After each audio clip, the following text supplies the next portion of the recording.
Hola, buen día, bienvenidos al último episodio del podcast. Desgraciadamente ya nos vamos, pero no sin antes de hablar de lo aprendido de lo del tercer parcial.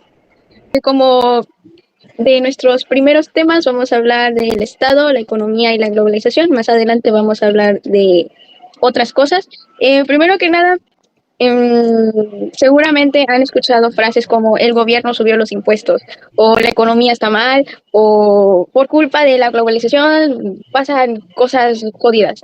El Estado no solo es el gobierno, sino que es una organización que dirige un país. Por ejemplo, podemos llamar a un Estado, a un territorio como pues países, México, España, Argentina, etcétera. Sin embargo, el Estado también constituye la población, que son las personas que viven en ese lugar. Después está el gobierno, que son las autoridades que toman decisiones, que son los presidentes, los ministros, los jueces y pues todo lo que conlleva diputados. Y ahora, de las funciones que tiene el Estado, hacer leyes, por ejemplo, para organizar la sociedad o garantizar derechos como la salud, la educación o la seguridad. También cobrar impuestos para tener dinero y poder dar servicios públicos. Regular la economía, por ejemplo, fijando un salario mínimo o ayudando a empresas locales. Por ejemplo, durante la pandemia, muchos estados que impusieron cuarentenas, cerraron fronteras, dieron ayudas económicas y organización como campañas de vacunación. Y pues todo eso era por parte del rol. Ahora, como tipos de actividades económicas, tenemos que la producción, como por parte de fábricas, agricultura, tecnología, etcétera. En comercio, ventas de productos, importaciones, exportaciones, etcétera. Ahora de servicios, pues la salud, eh, puede así decirlo el turismo, el transporte, etcétera. La globalización, pues ahora sí que todo el mundo estamos conectados, porque pues es el proceso en el cual los países pues, de todo el mundo están cada vez más conectados entre sí, no solo en lo económico, sino también en lo cultural, en lo tecnológico y político. ¿Qué cosas trae la globalización? Pues podemos comprar productos de cualquier parte del mundo. Las tiendas en línea, ahora sí ya nos pueden traer productos desde India. Las empresas operan en varios países al mismo tiempo y hay intercambios de cultura, de ideas, de música, de moda, noticias.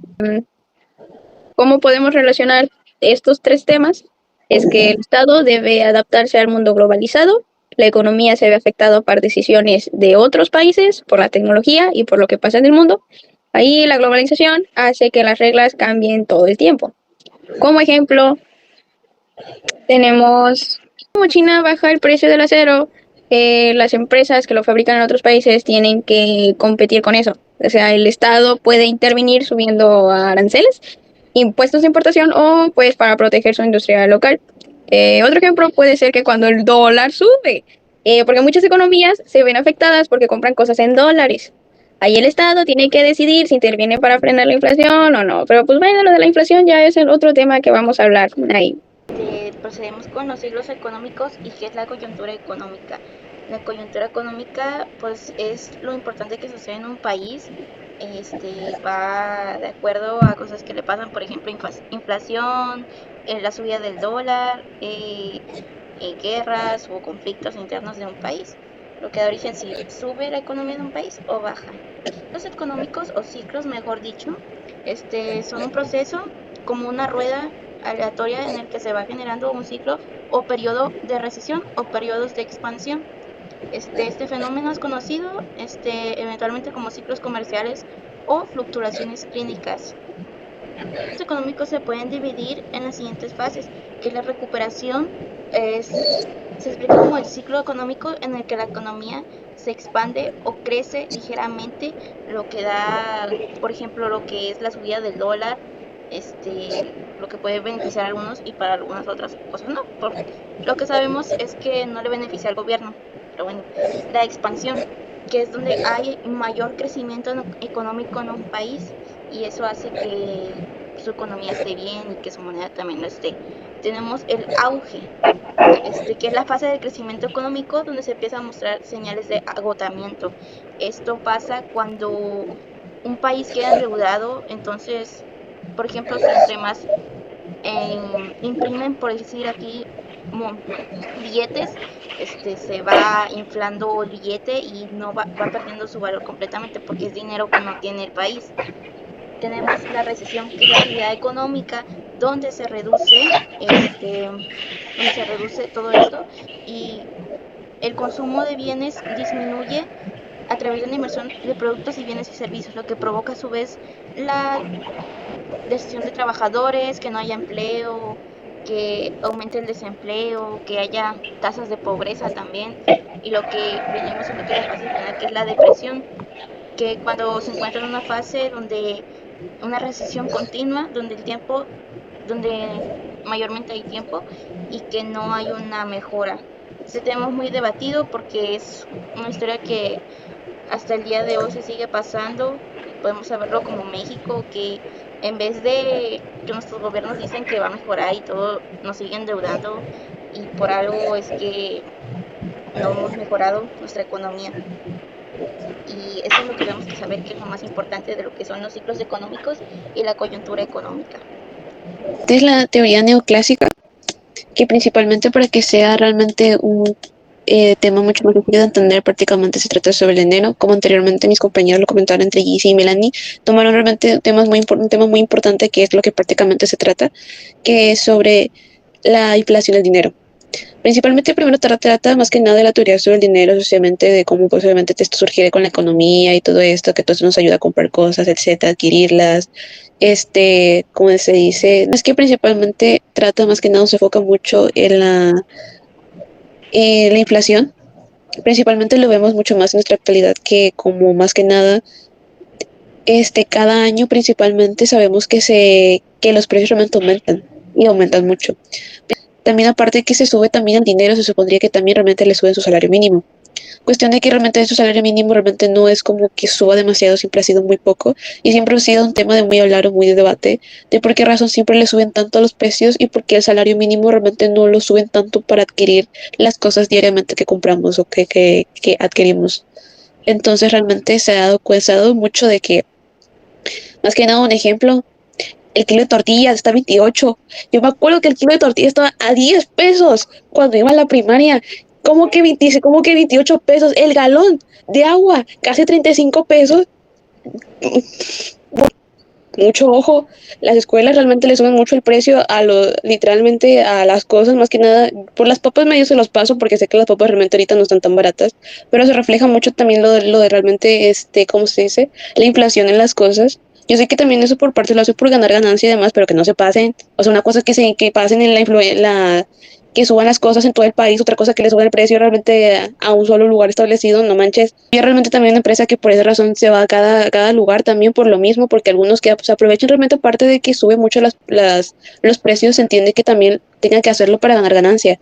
Pero también literalmente es como que se aprovechan demasiado de eso y le suben demasiado el doble o hasta el triple. También realmente es una cuestión que cada año realmente lo vivimos, pues por lo mismo. Y que en el tiempo de antes realmente con 20 pesos más que nada cuando eras niño te alcanzaba para muchas cosas. Y ahorita en la actualidad realmente es muy, muy mínimo realmente lo que puedas realmente comprarte. Entonces prácticamente se trata mucho de la teoría neoclásica.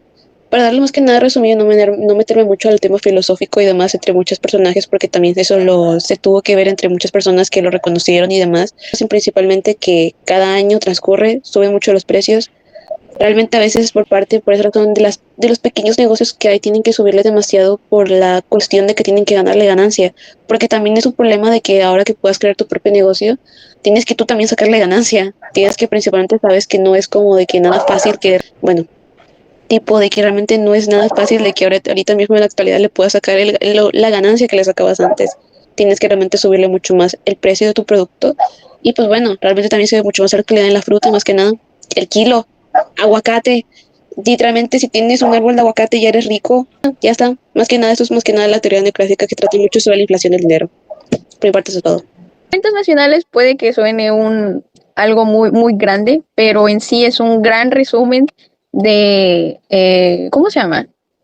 Un gran resumen contable, por así decirlo, ya que pues se trata de toda la economía del país. Más que nada saber cuánto produce un país, en qué se gasta el dinero, cómo se distribuye la riqueza y pues más cosas. Son un sistema estadístico que organiza y muestra toda la actividad económica de un país en un periodo determinado, generalmente un año. Imaginemos que el país es una gran empresa. Bueno, las cuentas nacionales son como sus libros contables, registran todo lo que se produce, se vende, se importa, se exporta, se invierte, se consume. Algunas de las cosas que incluyen es la producción de bienes y servicios. Los ingresos, que pues es lo que ganan los trabajadores, las empresas, el Estado, etcétera. El gasto de las familias, las empresas, gobierno, el ahorro, la inversión, el comercio con lo exterior, etcétera. En las cuentas nacionales aparece cuánto se produjo en agricultura, también en construcción, en turismo, en tecnología, etcétera. Y pues también cómo se repartieron esos ingresos. El principal indicador es el PIB, es el Producto Interno Bruto, que pues es el que mide el valor total de todos los bienes y servicios producidos en un país en un año. Sirve para saber si un país está creciendo o no. Por ejemplo, si el PIB de un país crece, eh, no sé cuánto porcentaje, respecto al año pues anterior, significa que la economía produjo un, podemos decirlo, 4% más. Y si cae como en una crisis, significa que la producción bajó. Y también se calcula el PIB por una fórmula, no me acuerdo cómo era. Este, bueno, ¿para qué sirven las cuentas nacionales? Sirven para tomar decisiones importantes a nivel económico, político y social. Son una base clave para tomar decisiones de, politi- de política económica. El gobierno necesita saber cómo la economía, pues, cómo va la economía más que nada, para decidir si sube o baja impuestos, si necesita dar ayudas a personas, si debe invertir en obras públicas, educación, en la salud, etcétera. Podemos atraer inversiones. Las empresas y y los inversores usan estos datos para decidir si conviene o no poner su dinero en un país. Por ejemplo, si las cuentas nacionales muestran estabilidad, no sé, crecimiento y consumo alto, más empresas extranjeras podrían querer invertir allí. Ahora, evaluar el bienestar no mide el PIB, no mide la felicidad, si da pistas sobre cómo está funcionando la economía en general, si hay mucho crecimiento, pero también mucha desigualdad. El Estado puede usar estos datos para aplicar políticas sociales. En la mayoría de los países las elabora el Instituto Nacional de Estadística, a veces junto con el Banco Central, que pues el Banco Central se originó en la teoría neoclásica, o el Ministerio de Economía.